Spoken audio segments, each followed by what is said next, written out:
राधे। जय श्री कृष्णा। श्री सत्यनारायण व्रत कथा। सत्यनारायण भगवान की पूजा का बहुत अधिक महत्व होता है।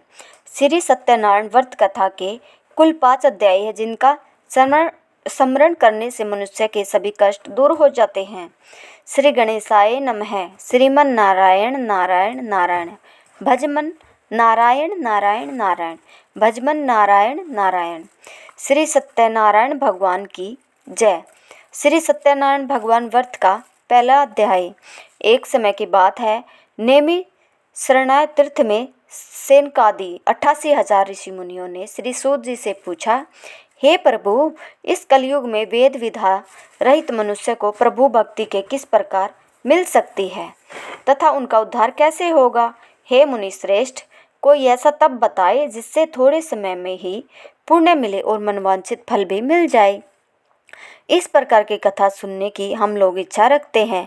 सभी शास्त्रों के ज्ञाता सूत जी बोले, हे वैष्णव, मैं पूज्य आप सभी ने प्राणियों के हित की बात पूछी है, इसलिए मैं एक ऐसे श्रेष्ठ और व्रत के बारे में आप लोगों को जरूर बताऊंगा, जिसके बारे में नारद जी ने लक्ष्मी नारायण जी से पूछा था और लक्ष्मीपति श्री हरि ने नारद जी से कहा था। अब आप भी इसे सुनिए। इस एक समय की बात है, नारद जी दूसरों के हित की इच्छा के लिए अनेकों लोकों में घूमते हुए मर्त्यलोक में जा पहुँचे। यहाँ उन्होंने अनेक योनियों में जन्मे सभी मनुष्य को अपने कर्मों के अनुसार पीड़ा झेलते हुए देखा। उनका दुख देख नारद जी सोचने लगे कि ऐसा क्या किया जाए जिससे निश्चित रूप से मानव के दुखों का अंत हो जाए। इसी विचार पर मनन करते हुए वे विष्णु लोक में गए। वहां वह नारायण की स्तुति करने लगे और बोले, हे भगवान, आप अत्यंत शक्ति से संपन्न हैं, निर्गुण स्वरूप सृष्टि के कारण भक्तों के दुख को दूर करने वाले हैं। आपको मेरा प्रणाम। नारद जी की स्तुति सुन विष्णु भगवान बोले, मुनि श्रेष्ठ, आपके मन में क्या बात है, उसे निसंकोच कहो। इस पर नारद मुनि बोले कि मृत्युलोक में अनेक योनियों में जन्मे मनुष्य अपने कर्मों के द्वारा अनेकों दुख से दुखी हो रहे हैं। हे प्रभु, आप तो ये बताइए कि वो मनुष्य थोड़े प्रयास से ही अपने दुखों से कैसे छुटकारा पा सकते हैं। तब श्री हरि बोले, हे नारद, मनुष्य की भलाई के लिए तुमने बहुत उत्तम प्रश्न पूछा है। स्वर्ग लोक व मृत्युलोक दोनों में एक दुर्लभ उत्तम व्रत है जो पुण्य देने वाला है। आज प्रेमवश होकर मैं उसे तुमसे कहता हूँ। श्री सत्यनारायण भगवान का व्रत अच्छी तरह विधान पूर्वक करके मनुष्य तुरंत ही यहाँ सुख भोग कर मरने पर मोक्ष पाता है। श्री हरि के वचन सुन नारद जी बोले कि उस व्रत का फल क्या है प्रभु, और उसका विधान क्या है।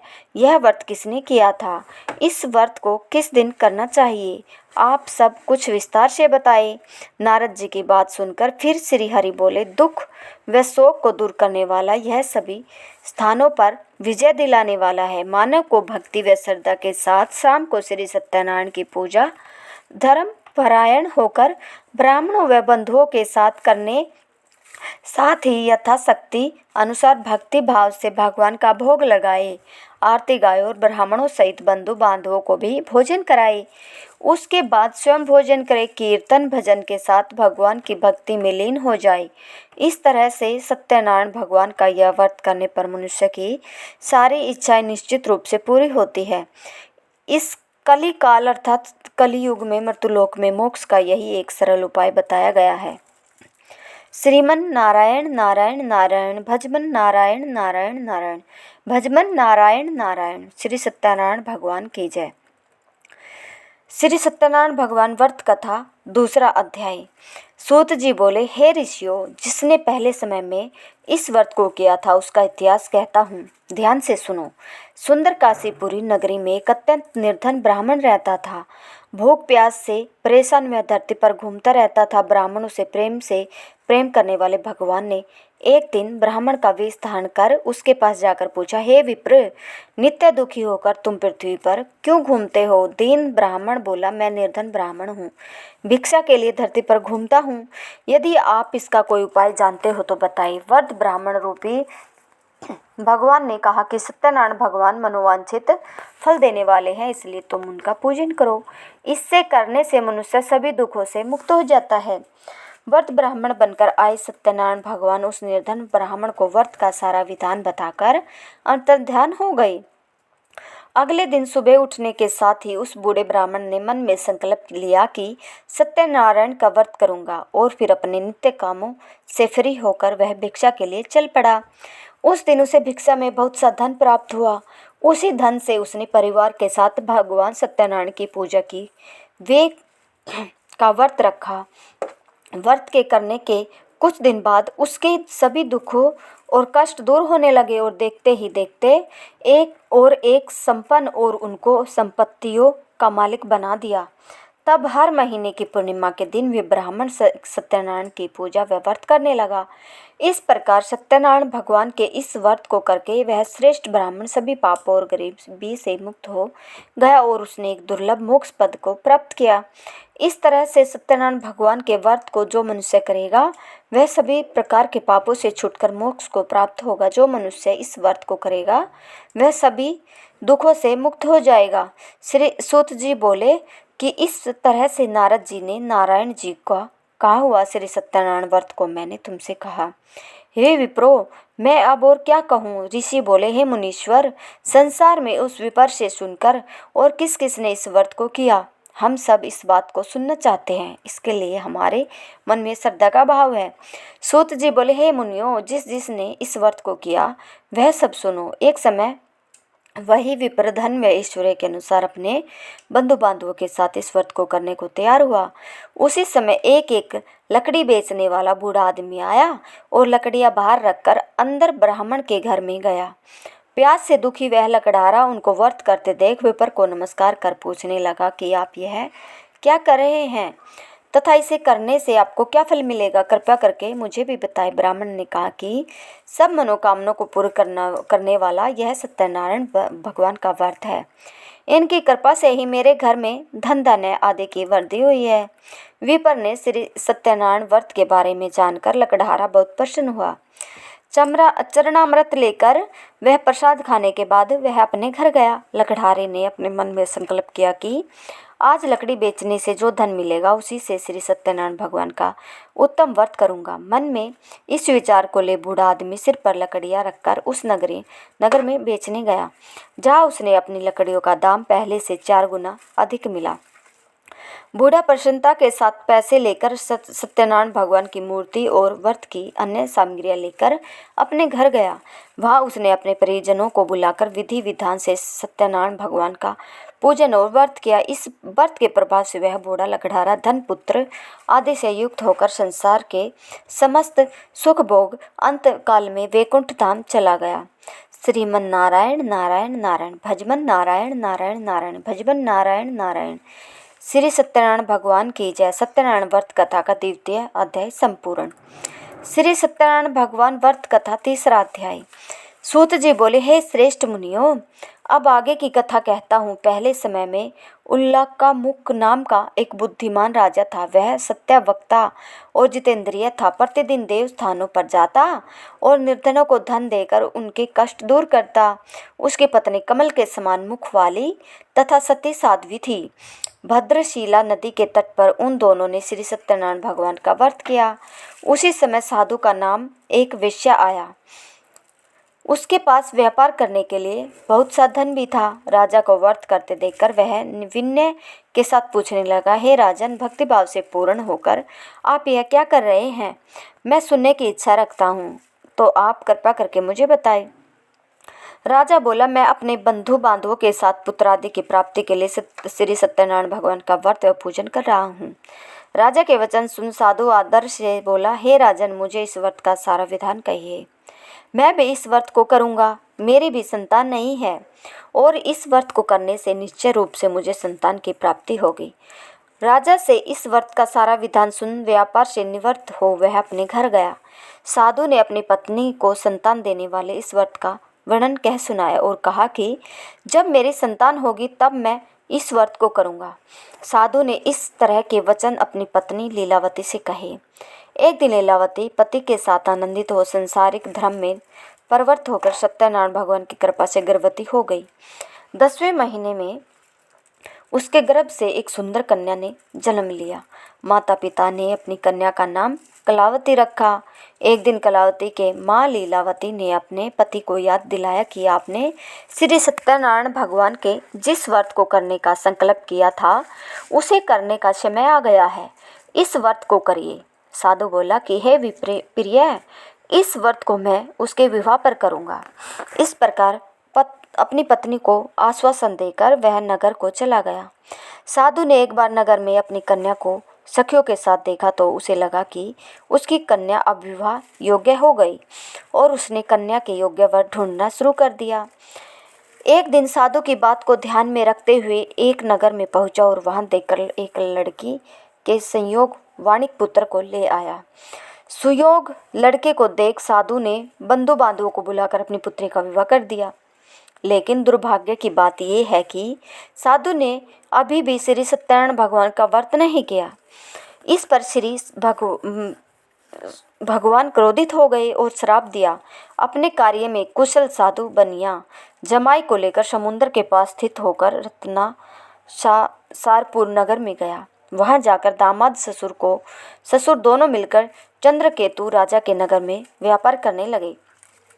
एक दिन भगवान सत्यनारायण की माया से एक चोर राजा का धन चुराकर भाग रहा था। उसने राजा के सिपाहियों को अपना पीछा करते देख चुराया हुआ धन वहां रख दिया जहां साधु अपने जमाई के साथ ठहरा हुआ था। राजा के सिपाहियों ने साधु वेश्या के पास जाकर राजा का धन पड़ा देखा तो वह ससुर जमाई दोनों को बांधकर प्रसन्नता से राजा के पास ले गई और कहा कि उन दोनों चोरों को हम पकड़ लाए, आप आगे की कार्रवाई की आज्ञा दे। राजा की आज्ञा उन दोनों को कठिन कारावास में डाल दिया गया और उनका सारा धन भी उनसे छीन लिया गया। श्री सत्यनारायण भगवान से श्राप से साधु की पत्नी भी बहुत दुखी हुई। घर में जो धन रखा था उसे चोर चुरा ले गए। शारीरिक तथा मानसिक पीड़ा व भूख प्यास से अति दुखी हो अन्न की चिंता में कलावती के ब्राह्मण के घर गई। वहाँ उसने श्री सत्यनारायण भगवान का व्रत होते देखा कि फिर कथा भी सुनी। वह प्रसाद ग्रहण कर वह रात को घर वापस आई। माता के कलावती से पूछा कि हे पुत्री, अब तक तुम कहाँ थी? तेरे मन में क्या है? कलावती ने अपनी माता से कहा, हे माता, मैंने एक ब्राह्मण के घर में श्री सत्यनारायण भगवान का व्रत देखा है। कन्या के वचन सुन लीलावती भगवान के पूजन की तैयारी करने लगी।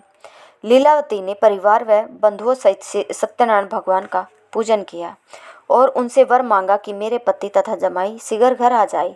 साथ ही यह भी प्रार्थना की कि हम सबका अपराध क्षमा करें। श्री सत्यनारायण भगवान इस व्रत से संतुष्ट हो गए और राजा चंद्रकेतु को सपने में दर्शन दे कहा कि हे राजन, तुम उन दोनों वेश्यों को छोड़ दो।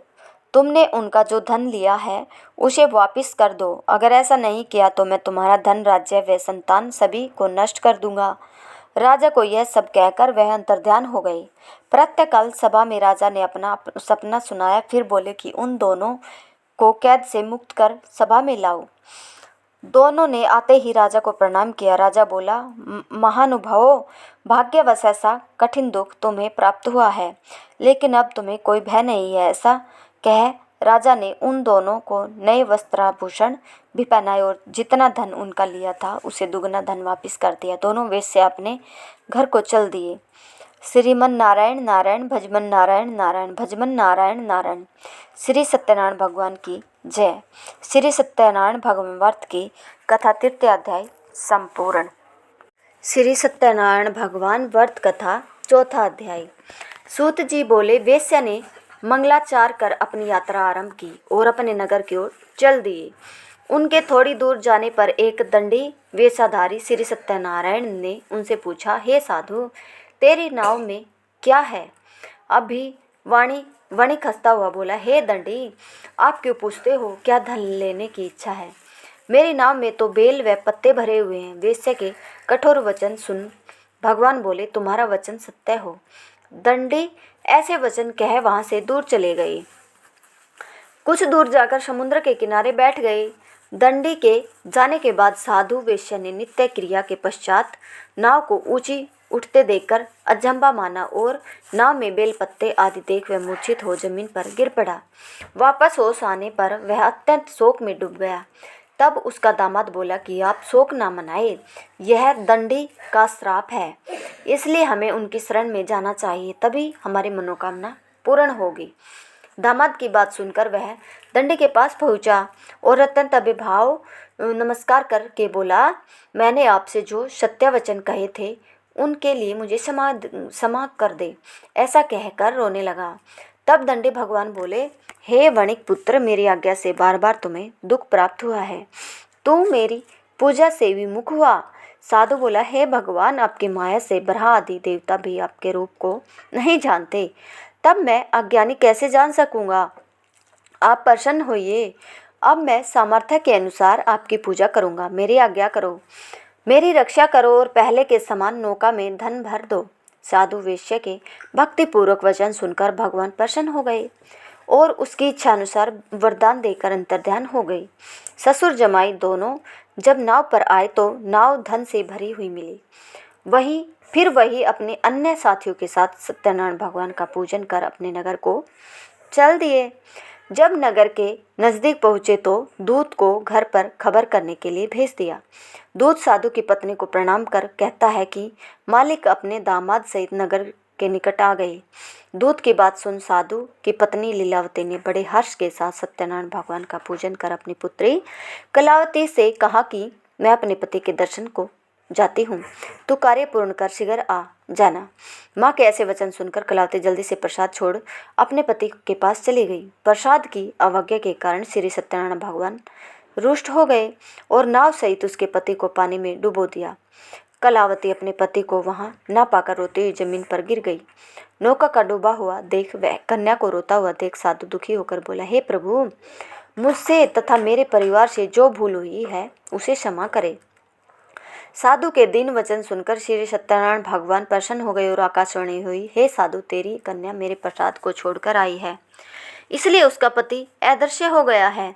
यदि वह घर जाकर प्रसाद खाकर लौटती है तो इससे इसका पति अवश्य मिलेगा। ऐसी आकाशवाणी सुन कलावती ने वैसे ही किया और जैसा आकाशवाणी के दौरान भगवान ने कहा और फिर प्रसाद ग्रहण करने के बाद जब वो वापस आई तो उसके पति के दर्शन करके अत्यंत प्रसन्न हुई।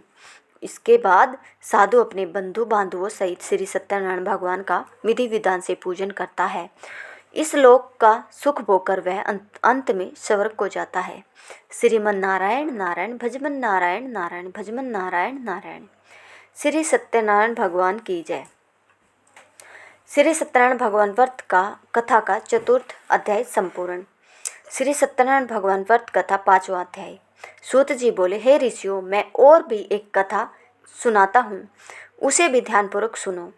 प्रजापालन में लीन तुंगध्वज नाम का एक राजा था। उसने भी भगवान का प्रसाद त्याग कर बहुत ही दुख सहन किया। एक बार जंगल में जाकर वन्य पशुओं को मारकर वह बड़ के पेड़ के नीचे आया। वहाँ उसने ग्वालों को भक्ति भाव से अपने बंधुओं सहित सत्यनारायण भगवान का पूजन करते देखा। अभिमान वश राजा ने उन्हें देखकर भी पूजा स्थान में नहीं गया और ना ही उसने भगवान को प्रणाम किया। ग्वालों ने राजा को प्रसाद दिया, लेकिन उसने वह प्रसाद नहीं खाया और प्रसाद को वहीं छोड़कर वह अपने नगर को चला गया।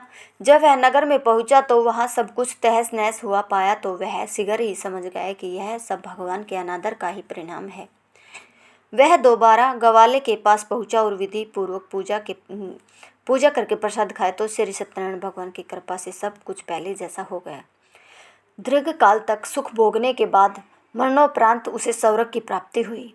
जो मनुष्य परम दुर्लभ इस व्रत को करेगा तो भगवान सत्यनारायण की अनुकंपा से उसे धन धान्य की प्राप्ति होगी। निर्धन धनी हो जाता है और भयमुक्त हो जीवन जीता है। संतानहीन मनुष्य को संतान सुख मिलता है और सारे मनोरथ पूर्ण होने पर मानव अंतकाल में वैकुंठ धाम को जाता है। तब सूत जी बोले, जिन्होंने पहले इस व्रत को किया है, अब उनके दूसरे जन्म की कथा कहता हूँ। वर्द सतानंद ब्राह्मण ने सुदामा का जन्म लेकर मोक्ष की प्राप्ति की। लकढ़ारे ने अगले जन्म में निषाद बनकर मोक्ष प्राप्त किया। उल्कामुख नाम का राजा दशरथ होकर वैकुंठ को गए। साधु नाम के वेश्य ने मोरध्वज बनकर अपने पुत्र को आरे से चीरकर मोक्ष पाया। महाराज तुंगध्वज ने स्वयंभू होकर भगवान में भक्ति युक्त हो क्रम पर कर्मोक्ष पाया। कथा सुनने के बाद सभी ने श्री हरि का झुककर प्रणाम किया। श्रीमन नारायण नारायण भजमन नारायण नारायण भजमन नारायण नारायण। श्री सत्यनारायण भगवान की जय। श्री सत्यनारायण व्रत कथा का 5वां अध्याय संपूर्ण। अगर आपको हमारी यह कथा पसंद आई हो तो हमारे चैनल को लाइक शेयर सब्सक्राइब जरूर करें। धन्यवाद।